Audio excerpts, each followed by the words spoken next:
PK is the esteemed founder of the Amoabeng Leadership Foundation and UT Holdings. He also holds the title of Fellow at the Chartered Institute of Management in the UK. Thank you so much for joining us today, Mr. Amoabeng. You're welcome. And I'm glad to have you here. So many people come to know you because of the Johnnie Walker commercial. So how did that come about?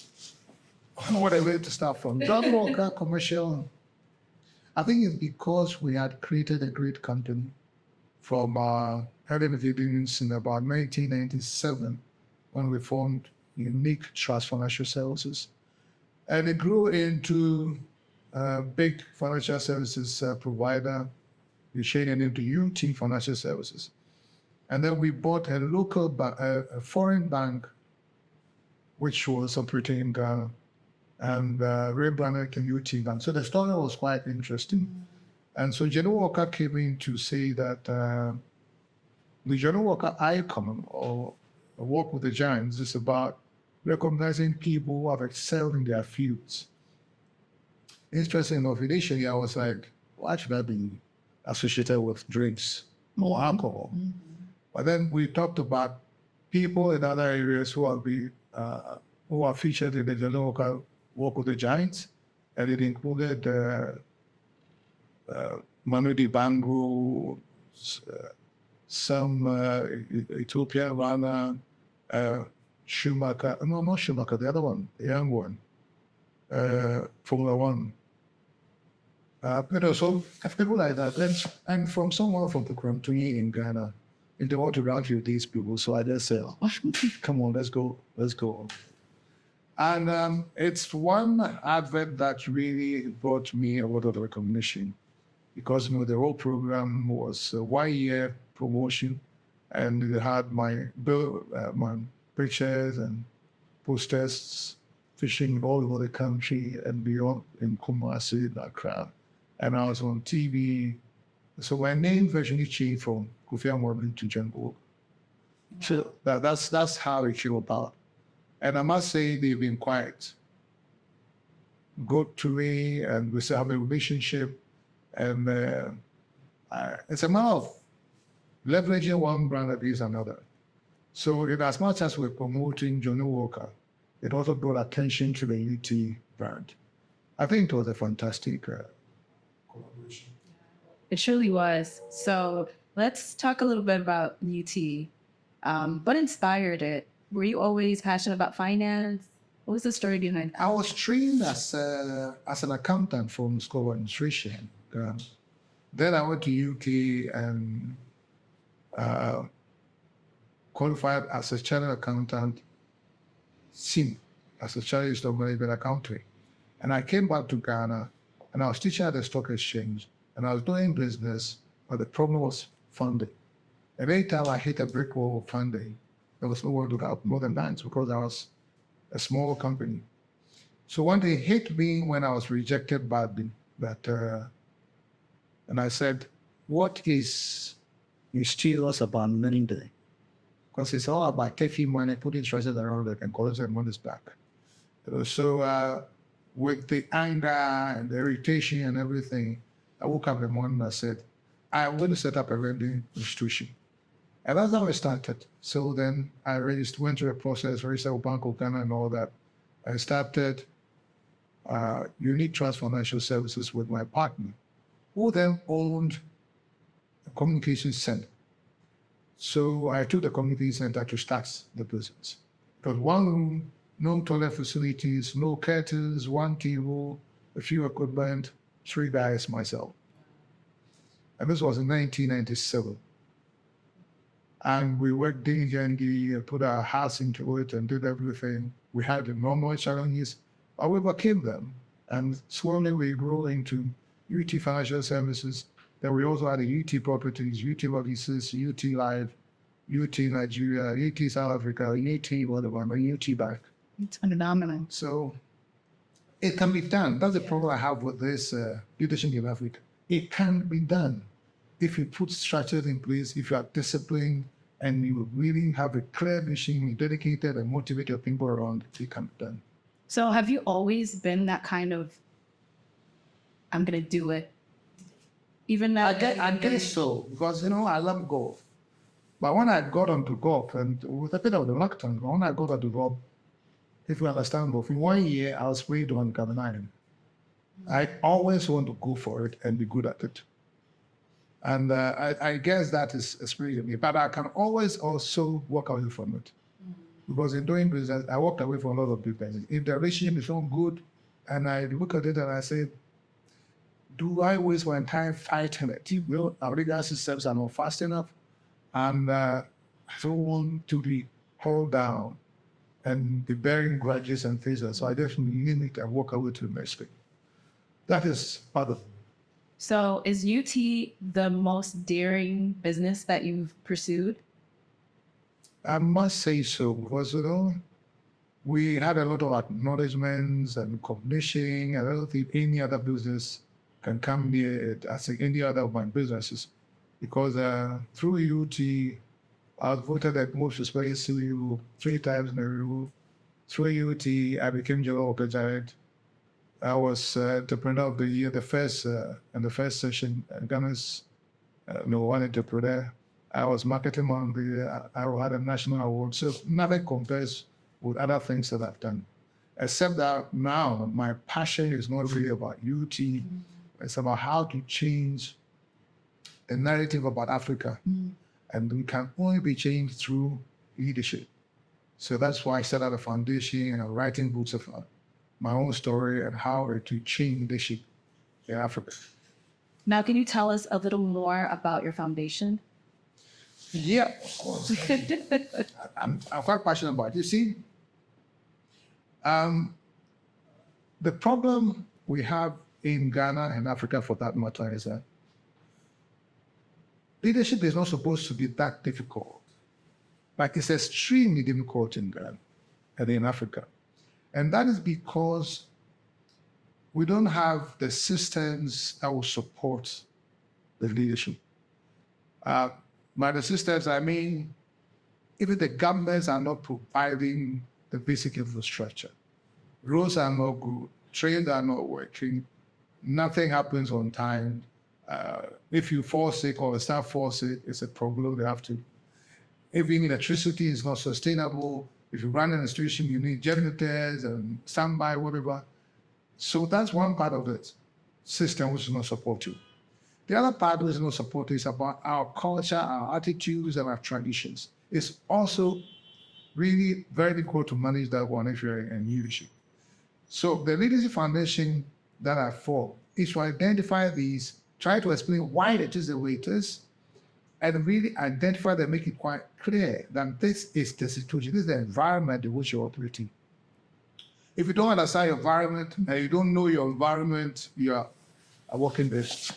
So the Leadership Foundation that I have is not really concentrating or centering on qualifications and raw knowledge. It's about creating leaders with the right values. Values of respect for people, values of being committed to actions, values of caring and caring, I mean, by changing the environment around you. Because when you have a company, for example, you must create your own culture. Don't let them bring the culture from their homes and their experiences into your buildings. And it's not easy, but at least I'm hard-bent of it. The beginning of it is telling people about how the UT story unfolded, right? In itself, there are a lot of lessons, positive, negative, things that I did wrong, things that I did right, for the younger generation entrepreneurs to pick.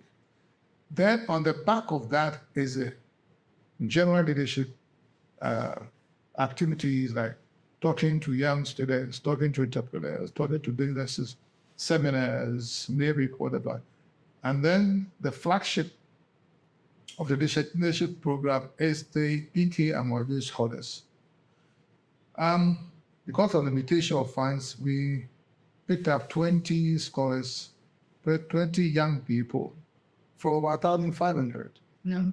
And this 20 young people, we taking them through 1 year of intentional mentoring,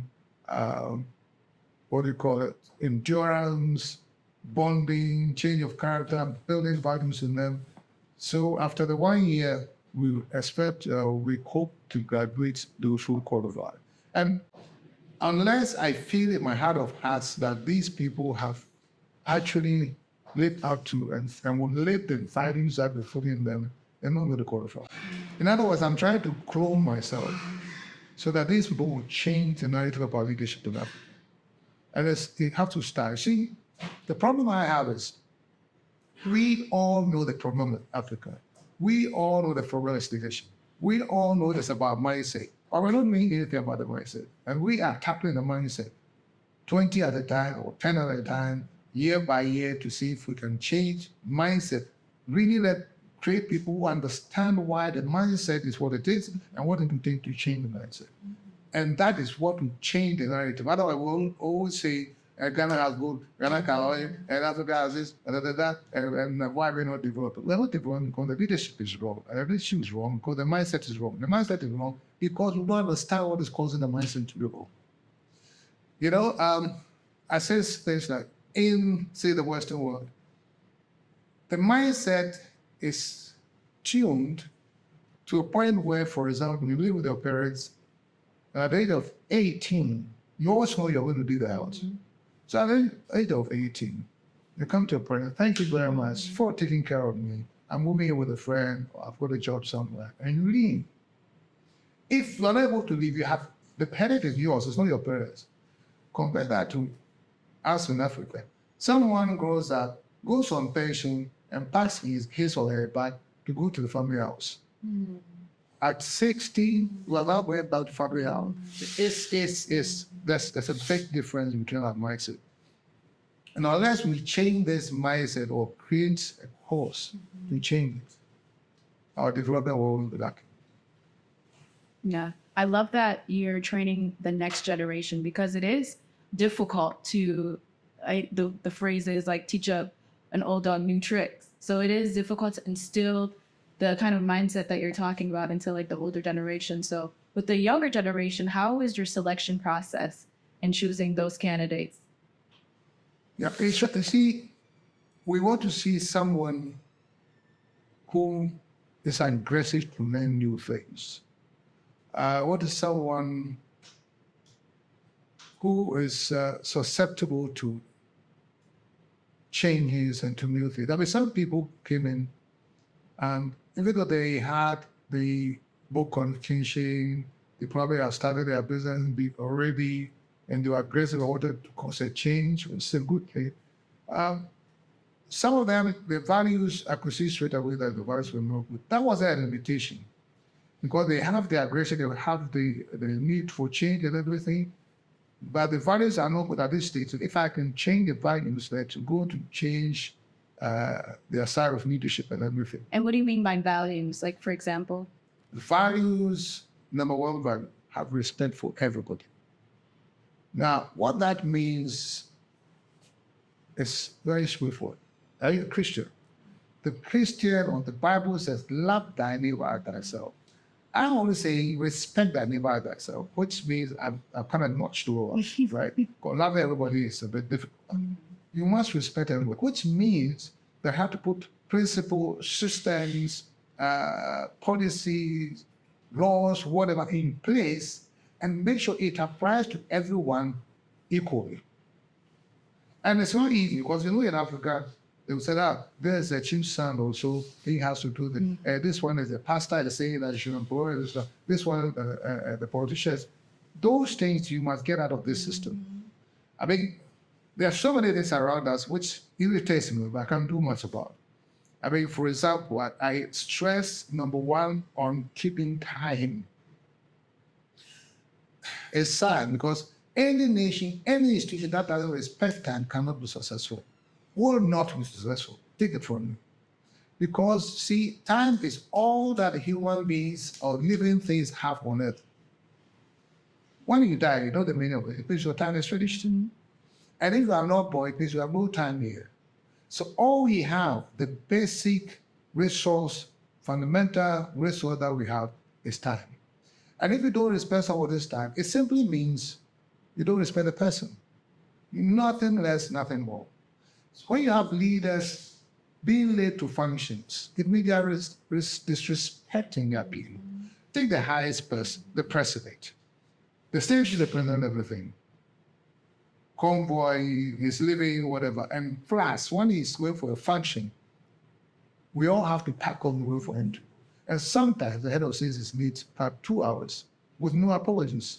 He shouldn't be at those things. He has no respect for us. For me, that sums it up.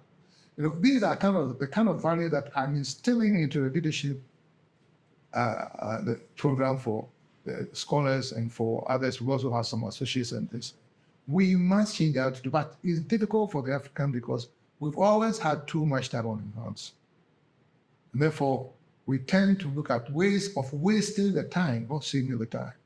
But we have no challenges coming at us. But it's changed now, and we need to let people be aware that the basis of development is about making maximum use of your time for everything. So I suppose that you have such like a revolutionary mindset. Where did you cultivate that? Always saying that to me it's a rapid or dramatic turn of the mindset. It's not casual. I mean, let's say by the time you meet people in business or in school, they've been brought up in all kinds of ways to respect any form of authority. You don't talk back on your big sister. You can't do this to your uncle. You can't do that. And therefore, authority is aware that you can't challenge it. So they can actually misuse authority and get away with it. How do you change that mindset? They might be drastic, might be radical. That's why we say a revolutionized mindset. So we're going to cause a revolution in the mindset of the people. But for him to say that, listen, if your father does something, call him right moment and tell him that I don't like this. This is what I'm thinking. I mean, this is cause for a revolution. Yeah. And that's what we'll try to do. It's amazing. So what kind of revolutionary leaders do you look up to or inspire you? Myself. I love that. I have seen leadership through experience hardcore. I learned most of my leadership skills from the army. And I think the best training for leadership is in the armed forces. So in the first cohort of the leadership scholars, all these scholars, the first week I took them to Johnnie Walker School in Accra to shake the excuse my use of word, nonsense after the system. And they had 1 week of huge surprise, and they came up, all of them were thankful for the experience. They never knew anything like it. They even didn't have established, so they didn't know what they had and what they found themselves going on, trips in the bush, bonding and doing activities, crossing hazards and obstacles and things in the bush, in the water and things like that. And then also leadership training from Johnnie Walker School. And they now appreciate why soldiers are disciplined. Because you see, basically, you must be there for your neighbor, and the leader is there for his soldiers. And the soldiers also respect the leader because the leader is going to take them to war and bring them back hand in hand. So the scholars started with that. And then we also infused all sorts of trainings, boot camps and things, and align them with some mentors, which I choose, mentors that I know have some decent values and so it's a whole package. And once they've been through it, I believe in any position they find themselves as leaders, they will perform differently and radically and bring about development in the setting. So to be a part of the Leadership Foundation, is there an age requirement? Not really, but it must be between 18 and probably 40. Okay. Yeah. And in a patriarchal society, what advice would you give to young women who possess leadership qualities, and how should they nurture these qualities? Women. I think the problem is 2 times when it comes to women. Because the very negative upbringing and experiences that we all go through, I think women go through about twice that. In our villages and our settings, if, let's say, there's a choice we made about between a woman or boy and a girl, as some who goes to school, certainly the boy. It doesn't matter whether the woman is maybe more intelligent, but they think the woman is, if the woman is educated, she's staying to the kitchen. Even though that's exactly the opposite, with a woman who rather takes care of the kids and so on and so forth. So when it comes to women, I think the revolution has to be two types, where you are saying that go against what people are saying, but you have to be very careful because you have an experience with a CEO or head of any institution, and in that person's mind, you are a woman. And just that is a big barrier for you to break in Africa. And it is painful, and that's what it is. So the job of women trying to break through those barriers is, as I said, wise of an ordeal than that of the boy. Now we have some women, I think about 7 come back. Out of the 20 scholars, I'm showing 7 of them are at least we have to make sure that these 30% are women. If 70%, if I get the next cohort, if I get a lot of women, 70% has to be women, so be it. There's no discrimination at all. And actually, person, you take 2 of us. I know women are smarter than me. But you can only see it outside. The men think, yeah, mature. They always say, but the women are smarter. So how does one apply to be a part of the next cohort? And when is the next cohort? This cohort will hopefully graduate on in the month of November. And I think at the same time, we'll evaluate the next cohort. If now actions are trying to raise funding and support for the scholars should be very successful, probably increase the number from 20 to maybe 30, maybe 40. Otherwise, we'll try to keep it at 20 if we can't raise enough funding. It's so fortunate that I had to start this after the new TV ban has gone down, all those. Because with the passion I have and knowing the vision that I have, I would have put most of my resources, which were there, behind this. But I'm not regretting it because, everything happens for a reason. And I think maybe the fact that UT back went down the way it did, and therefore I had to reevaluate my life and then come up with this, probably ordained by God. And maybe one day through this, we will get a leader in this country or somewhere else who will change the narrative for Africa. And just by you saying that and by hearing you speak, it seems like you possess great leadership qualities. Have you ever considered running for president of this country? They will not vote for me. They don't understand me. Because their minds are not revolutionaries like I'm talking about. I mean, even the way I will talk to them, and a lot of leaders have come up in Africa like that before, who have a vision for their people, and they know they have to actually change them, but the people don't accept it. I mean, you look at our politics, even our politics here, and look at the lies, the corruption, and all the things that the politicians are doing to the people, that people are still dying to vote for them and follow them. It's unbelievable. And therefore, to your point, if Captain Kofi Amoabeng should say that I'm standing for president, I will certainly not get any of those near what it takes to be president, because I will not be understood. And they only create things about it. That thief, that guy who did that, is a criminal, they will manufacture stories and believe it and spoil your day and whatever. I think we are stuck on that, though. We are stuck with the 2 parties that we have.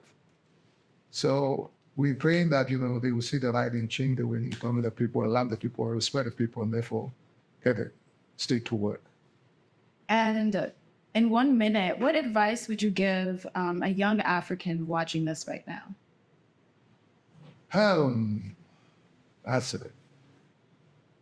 The issue is that for any young person who's watching this, I want everyone to reflect on their upbringing. and take a critical look at themselves and think what if they have the knowledge and dedication. Because the thing is, let me say this. I always have the question, why do you think you were put in this world as you were created? So if you believe someone created, the only reason why anything will create something is that you are supposed to add something to the creation. So you have to, as you have to ask yourself, you are unique. You created special. Nobody else is like you because you're supposed to do something to add to creation. And in actual fact, the world is not about you, it's about what you can do for the world. So first and foremost, you must really build capacity yourself. That's why we go to school and we learn apprenticeship or whatever. So you build certain capacity and use those capacities to improve the world around you, as in better the lives of people, to put it simply.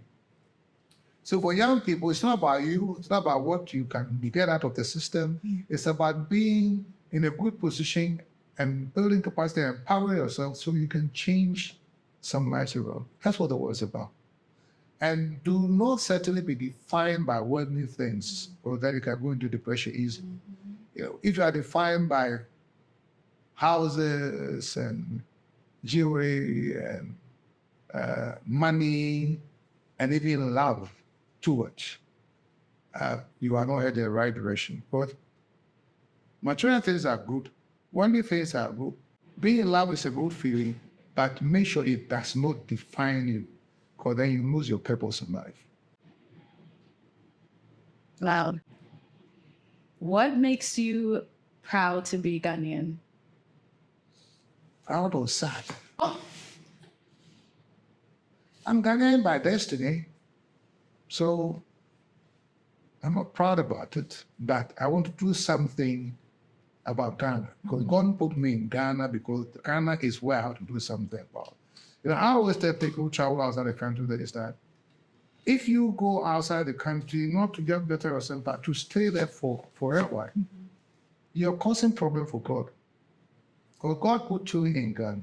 Then you left, so you now have to find alternative job for you to do wherever you are. So you cause him to change his plan, which you're not useless, but at least you don't have to serve a different purpose. But God put you here up in Ghana. Originally, his plan was for you to serve Ghana. So to your point, I'm not just proud to be a Ghanaian, but I want to be a Ghanaian who causes significant change and impact on government. I love that. So it's just to shift the conversation just a little bit. Now, one of the questions that many people are dying to ask you is your relationship with Nanaba and Anama or Nista. Well, I feel free to ask. I'll tell you. Now, let's take Nanaba first. She admires so much. She is a workaholic. She works hard. And I've known her since 2004, 2005. And I've seen how she's built her own brand and become a role model of a lot of women in Ghana. And she's my very good friend. And I respect her a lot for what she's been to achieve. And I'm still in touch with her once in a while. Is that good enough for you? Now, the issue about Mzbel, and you see, we tend to judge people too quickly or without much information, and we do it with a negative mind. Mzbel is also an extremely hard worker, and I like her attitude to life. If you remember, or those who can remember, she said she has no competition with anybody. When she was a child, growing up at Jamestown, she used to refuse to go to the toilet in the morning. And sometimes they would come and take her out because some elderly person needs to go first. And she told herself that when she grows up, she wants to own a toilet. And she said, without own spawn and free in her house. So she's achieved her lifestyle ambition. I mean, the thing I'm trying to say here is that a conductor of a choir or orchestra turns his or her back to the crowd, right? So it's not what the crowd is saying which matters, it's about what you are creating which matters. And these two people you mentioned, that's exactly what they are. They know what they want, they go for it, and they create it, and the world benefits from it. And I'm very, very proud to be their friends. And I'll say that anywhere. And when you mentioned having a positive mindset, what are some things you do to keep your positive mindset? Well, positive mindsets, first, you must have faith in your God, that God is there. And we didn't come to this world by any fluke. And that because He owns the world and He has put you here and has a purpose for you, He will make sure you survive to carry on that purpose. He will pitch and then you to get school. So in my own life, when things were going very, very well, too well, and I didn't know where it was coming from, and I was all over the country, and Johnnie Walker, my question to God when I prayed was, God, why me? Why me? I wanted to know the purpose, why He is putting me out like that. It didn't make me change. I didn't become Western, obviously, I'm powerful, I did now put down no. I didn't even change my lifestyle at all. But I was just thinking, why is God doing all these things to me? Now, when the bank was taken and people started reaching us over face the Barbie and Duke and all those things, I was only quiet and I looked out to God and I said, God, so what's next? Why didn't we do that? And I love it. So what's the next story? So to your point, you must have strong faith in God. The other thing is always stay humble, because if you know that God created you and just as He created the other person, you are not supposed to be better than the other person. You probably have been famous for whatever reason you do any other stuff. And be humble, because I tell people that even though you are special, you're created unique and all that, you are one out of 8 billion people. For goodness sake. It's zero. So really, you're not worth anything. So what's one to fuss about? But certainly enjoy the life that you have. Make sure you are people and so on and so forth. Then don't be defined by worldly things. So some people, they will always be defined by worldly things, because without the worldly things, nobody's going to see. And believe in yourself. Have confidence in yourself. Have confidence that God who created you. And make sure that your main purpose is about making the world like a His. Yeah.